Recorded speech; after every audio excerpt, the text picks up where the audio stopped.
Hello दोस्तों, nimble notes में आपका स्वागत है। आज हम विज्ञान एनसीईआरटी क्लास 8 की थर्ड चैप्टर कोयला और पेट्रोलियम के इम्पोर्टेंट टॉपिक को अच्छे से समझेंगे। तो चलिए इस चैप्टर के बारे में कुछ महत्वपूर्ण बातें जानते हैं। इस अध्याय में हम प्राकृतिक संसाधन एवं उनके प्रकारों के बारे में जानेंगे। हम देखेंगे कि कोयला जैसे प्राकृतिक संसाधन का निर्माण किस प्रकार से हुआ है। फिर हम पेट्रोलियम एवं पेट्रोलियम का परिष्करण के बारे में विस्तार से पढ़ेंगे। अध्याय के अंत में हम प्राकृतिक गैस, सीमित प्राकृतिक संसाधन जैसे महत्वपूर्ण बिंदुओं के बारे में भी चर्चा करेंगे। इस चैप्टर का पहला टॉपिक है प्राकृतिक संसाधन। तो चलिए हम लोग इसके बारे में जानते हैं। वायु, जल, मृदा और खनिज ये सभी प्राकृतिक द्वारा उपलब्ध कराए जाते हैं, अतः ये प्राकृतिक संसाधन कहलाते हैं। प्राकृतिक में विभिन्न संसाधनों की उपलब्धता की दृष्टि से प्राकृतिक संसाधनों को व्यापक रूप से दो वर्गों में बांटा जा सकता है। पहला अक्षय प्राकृतिक संसाधन और दूसरा समाप्त होने वाले प्राकृतिक संसाधन। अक्षय प्राकृतिक संसाधन ये संसाधन प्राकृतिक में असीमित मात्रा में उपस्थित है और मानवीय क्रियाकलापों से समाप्त होने वाले नहीं हैं, जैसे सूर्य का प्रकाश, वायु, जल इत्यादि।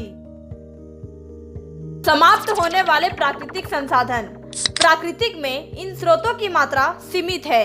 ये मानवीय क्रियाकलापों द्वारा समाप्त हो सकते हैं, जैसे वन, वन्य जीव, खनिज, कोयला, पेट्रोलियम, प्राकृतिक गैस आदि। कोयले, पेट्रोलियम और प्राकृतिक गैसों जैसे कुछ समाप्त होने वाले प्राकृतिक संसाधनों के निर्माण सजीव प्राणियों के मृत अवशेषों से होता है, अतः इन्हें जीवाश्मी ईंधन कहते हैं। हमारा अगला टॉपिक है कोयला। तो चलिए हम लोग इसके बारे में जानते हैं। लगभग 300 मिलियन वर्ष पूर्व पृथ्वी पर निचले जलीय क्षेत्रों में घने वन थे। बाढ़ जैसे प्राकृतिक प्रक्रमों के कारण ये वन मृदा के नीचे दब गए। उनके ऊपर अधिक मृदा जम जाने के कारण वे संपीड़ित हो गए। जैसे जैसे वे गहरे होते गए, उनका ताप बढ़ता गया। उच्च दाब और उच्च ताप पर पृथ्वी के भीतर मृत पेड़ पौधे धीरे धीरे कोयले में परिवर्तित हो गए। कोयले में मुख्य रूप से कार्बन होता है। मृत वनस्पति के धीमे प्रक्रम द्वारा कोयले में परिवर्तन को कार्बनीकरण कहते हैं। क्योंकि यह वनस्पति के अवशेषों से बना है, अतः कोयले को जीवाश्म ईंधन भी कहते हैं। वायु में गर्म करने पर कोयला जलता है और मुख्य रूप से कार्बन डाइऑक्साइड गैस उत्पन्न करता है। उद्योग में कोयले के प्रक्रमण द्वारा कुछ उपयोगी उत्पाद प्राप्त किए जाते हैं, जैसे कोक, कोलतार और कोयला गैस। हमारा अगला टॉपिक है कोक, कोलतार और कोयला गैस। तो चलिए हम लोग इसके बारे में जानते हैं। कोक यह एक कठोर, सरंध्र और काला पदार्थ है। यह कार्बन का लगभग शुद्ध रूप है। कोक का उपयोग इस्पात के औद्योगिक निर्माण और बहुत से धातुओं के निष्कर्षण में किया जाता है। कोलतार यह एक अप्रिय गंध वाला काला गाढ़ा द्रव होता है। यह लगभग 200 पदार्थों का मिश्रण होता है। कोयला गैस कोयले के प्रक्रम द्वारा कोक बनाते समय कोयला गैस प्राप्त होती है। यह कोयला प्रक्रम संयंत्रों के निकट स्थापित बहुत से उद्योगों में ईंधन के रूप में उपयोग की जाती है। हमारा अगला टॉपिक है पेट्रोलियम। तो चलिए हम लोग इसके बारे में जानते हैं। ईंधन के रूप में पेट्रोल का उपयोग हल्के स्वचालित वाहनों जैसे मोटरसाइकिलों, स्कूटरों और कारों में होता है।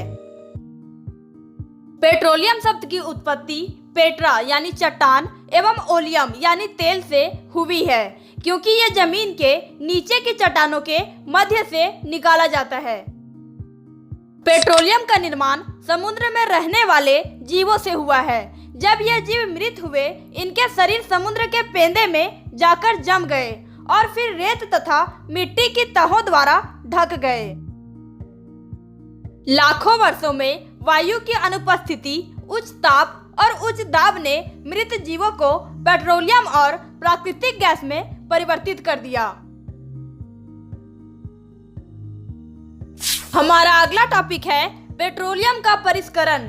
तो चलिए हम लोग इसके बारे में जानते हैं। पेट्रोलियम गहरे रंग का तेलीय द्रव है।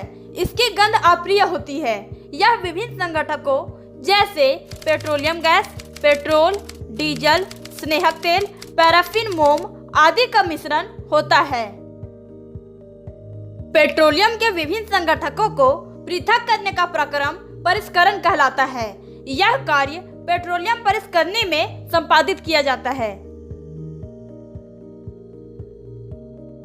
हमारा अगला टॉपिक है प्राकृतिक गैस। तो चलिए हम लोग इसके बारे में जानते हैं।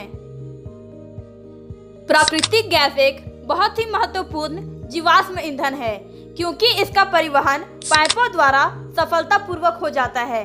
प्राकृतिक गैस को उच्च दाब पर संपीड़ित प्राकृतिक गैस सीएनजी के रूप में भंडारित किया जाता है।